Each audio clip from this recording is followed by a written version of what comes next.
Some time ago, I was asked by I believe he's a regular listener of the show.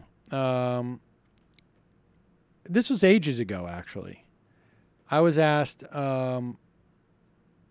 by someone, why aren't you covering this Menendez scandal about him going down or getting hooking up with the Dominican prostitutes? And the story sort of fell apart very quickly. Well, it now appears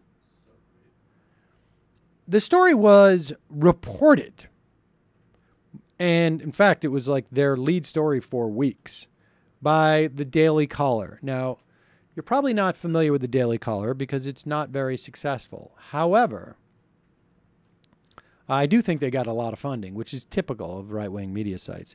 It is Tucker Carlson's last attempt to be relevant. And according to a former U.S. official with firsthand knowledge of government intelligence, the CIA obtained credible evidence, including internet protocol addresses, that linked Cuban agents to these prostitution claims and efforts to plant the story in U.S. and Latin American media. The alleged Cuba connection was laid out in an intelligence report provided last year to U.S. government officials and sent by secure cable to the FBI's counterintelligence division. This according to the former official and a second person with close ties to Menendez who had been briefed on the matter. The intelligence information indicated that operatives from Cuba's Directorate of Intelligence helped create a fake tipster using the name Pete Williams. The tipster told FBI agents and others he had information about Menendez participating in poolside sex parties with underage prostitutes while vacationing at the Dominican Republic home of Solomon Melgen, a wealthy eye doctor, donor, and friend of the senator. Let me just say this.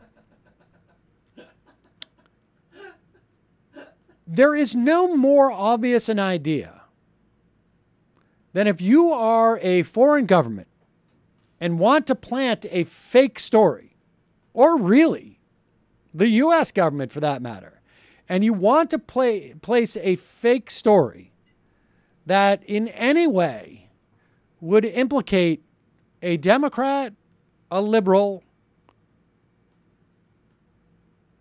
or anyone in that sort of cohort, it makes total sense that you would do this via a right-wing news site because they traffic in BS constantly.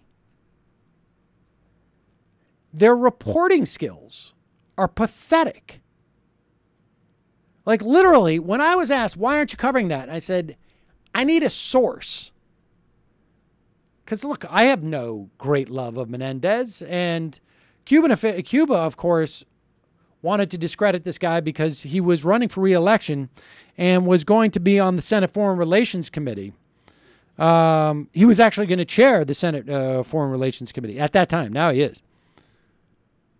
And he's a big supporter of the stupid policy of an embargo of Cuba.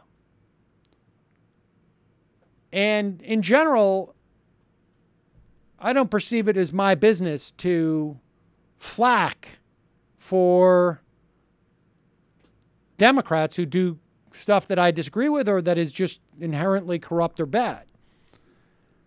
But the idea that I would report on a story reported with huge quotations by the Daily Caller is tantamount to me basically reporting on an email blast I get from WorldNet Daily. Dude, you got to finish up that piece you're working on about why soy shakes are turning us gay. We got huge break in the Menendez prostitution guy. I understand this guy is wearing Groucho glasses and a fake mustache, but it's a killer story. Yes. We need to run this. Exactly. So the irony of Tucker Carlson unwittingly basically doing work for the Cuban government, I hope is not lost on anyone. How dare you? You know, Robert Menendez is a great Cuban-American patriot, senator, staunch friend of the democracy movement in Cuba, staunch friend of Israel. And to have Tucker Carlson do dirty work of the Cuban communist intelligence apparatus is just despicable. I wonder. Have you no decency, sir? I don't know who you're talking to. I'm talking if Tucker Carlson was sitting right where you were. Oh, okay. Incidentally, Sam, have you no decency? I wonder if Tucker Carlson now is going to like try and hop on a plane to Havana and seek asylum status there.